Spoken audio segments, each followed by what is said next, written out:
एक प्रयोग जो शायद विज्ञान की सीमा से बहुत आगे चला गया। उसका नाम था द फिलाडेल्फिया एक्सपेरिमेंट। कहा जाता है कि अमेरिकी नेवी एक ऐसा सिस्टम बनाना चाहती थी जो युद्धपोतों को दुश्मन की रडार टेक्नोलॉजी से गायब कर सके। लेकिन कुछ लोगों का दावा है कि जो हुआ वो सिर्फ रडार इनविजिबिलिटी नहीं था, बल्कि एक पूरा जहाज हवा में गायब हो गया था। उस जहाज का नाम था USS एल्ड्रिज। साल था 1943। दुनिया वर्ल्ड वॉर 2 की आग में जल रही थी। समुद्रों में युद्ध चल रहा था, आसमान में मौत उड़ रही थी और हर देश एक ऐसी ताकत बनाना चाहता था जो दुश्मन को पूरी तरह ख़त्म कर दे। उसी समय अमेरिका के एक सीक्रेट नेवल बेस में कुछ ऐसा शुरू हुआ जिसके बारे में आज भी कहा जाता है कि वो इंसानी इतिहास का सबसे खतरनाक प्रयोग था। एक प्रयोग जो शायद विज्ञान की सीमा से बहुत आगे चला गया। उसका नाम था द फिलाडेल्फिया एक्सपेरिमेंट।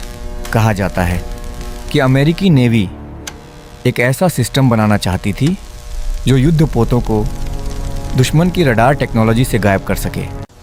लेकिन कुछ लोगों का दावा है कि जो हुआ वो सिर्फ रडार इनविजिबिलिटी नहीं था, बल्कि एक पूरा जहाज हवा में गायब हो गया था। उस जहाज का नाम था USS एल्ड्रिज, एक बड़ा युद्धपोत जिस पर विशाल इलेक्ट्रोमैग्नेटिक जनरेटर्स लगाए गए थे। वैज्ञानिकों का मानना था कि अगर बहुत शक्तिशाली इलेक्ट्रोमैग्नेटिक फील्ड बनाया जाए तो लाइट वेव्स बेंड हो सकती हैं और जहाज़ आँखों से ओझल हो सकता है। शुरुआत में सब कुछ सामान्य लग रहा था। जहाज़ तैयार था, सैनिक अपनी जगह पर थे, मशीनें चालू की गईं और फिर कुछ अजीब होने लगा। जहाज़ के चारों तरफ हरा धुंध जैसा प्रकाश फैलने लगा। धीरे धीरे वो धुंध इतनी घनी हो गई कि जहाज़ दिखाई देना बंद हो गया। लेकिन असल डर अब शुरू हुआ था। कुछ गवाहों का दावा है कि अगले ही पल USS एल्ड्रिज पूरी तरह गायब हो गया। हाँ, पूरा जहाज़ जैसे वो कभी वहाँ था ही नहीं। लेकिन सबसे चौंकाने वाली बात अभी बाकी थी। कहा जाता है कि उसी समय सैकड़ों किलोमीटर दूर वर्जीनिया के एक बंदरगाह पर लोगों ने उसी जहाज़ को देखा। कुछ मिनटों के लिए USS एल्ड्रिज वहाँ दिखाई दिया और फिर वो दोबारा गायब हो गया और अगले ही पल वो वापस फिलाडेल्फिया में था।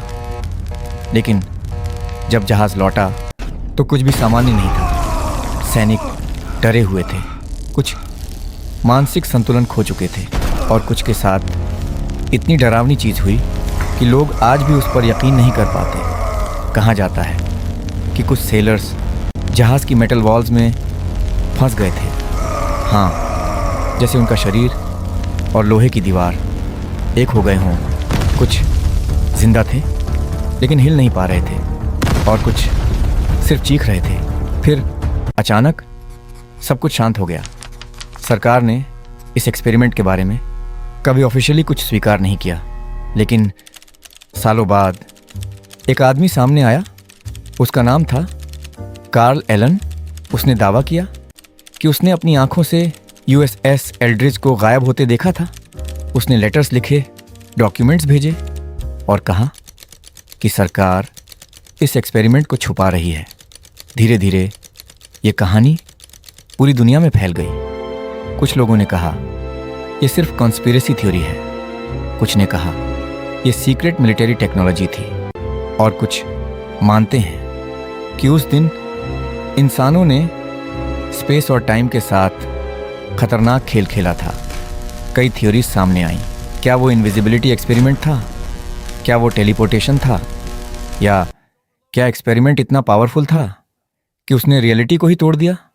लेकिन एक सवाल आज भी वही है, अगर ये सब झूठ था तो इतनी कहानियाँ आई कहाँ से? और अगर ये सच था तो सरकार ने उसे छुपाया क्यों? आज भी USS एल्ड्रिज का नाम मिस्ट्री लवर्स के बीच एक डर की तरह लिया जाता है और फिलाडेल्फिया एक्सपेरिमेंट आज भी दुनिया की सबसे कंट्रोवर्शियल मिस्ट्रीज में से एक है। कुछ लोग कहते हैं कि वो एक्सपेरिमेंट फेल हो गया था, लेकिन कुछ मानते हैं कि एक्सपेरिमेंट सफल हुआ था। इतना सफल कि इंसान उसके परिणामों से डर गया, और शायद इसीलिए सच आज तक छुपा हुआ है, क्योंकि कुछ एक्सपेरिमेंट्स इंसानों को कभी करने ही नहीं चाहिए थे। और अगर फिलाडेल्फिया एक्सपेरिमेंट सच था तो शायद उस दिन विज्ञान ने एक ऐसा दरवाज़ा खोल दिया था जिसे बंद नहीं करना चाहिए था।